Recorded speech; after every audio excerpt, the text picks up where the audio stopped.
Kegiatan Safari Ramadan digelar oleh pemerintah Kabupaten Banyuasin di Kecamatan Banyuasin 2, Desa Sungsang 4 dengan antusias diikuti ratusan warga.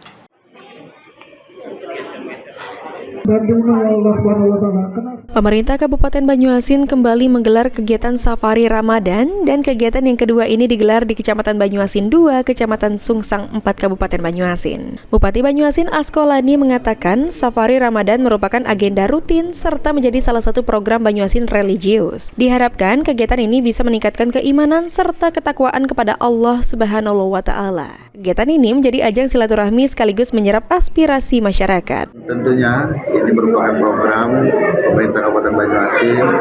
Dalam program Banyuasin religius, kita setiap tahun melaksanakan Safari Ramadan ini. Banyak manfaat yang kita dapatkan, terutama kita dapat bersilaturahmi dengan masyarakat di Sungsang, dan tentunya kita bisa menyerap aspirasi masyarakat. Dan tentunya kita menyebarkan agama Islam untuk meningkatkan semangat, meningkatkan keimanan dan ketakwaan kita kepada Allah Subhanahu wa Ta'ala.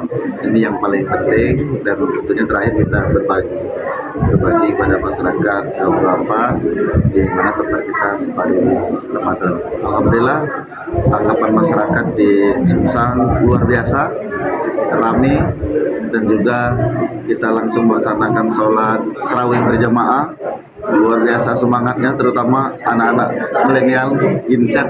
Sementara itu, Sasha Diman Ralibi, Kepala Bagian Kesra Banyuasin mengatakan, ratusan warga dengan antusias dalam mengikuti Safari Ramadan dengan mendengarkan ceramah, buka bersama, dan sholat. Kegiatan Safari Ramadan akan tetap berlanjut di 3 kecamatan Kabupaten Banyuasin. Bupati Banyuasin religius.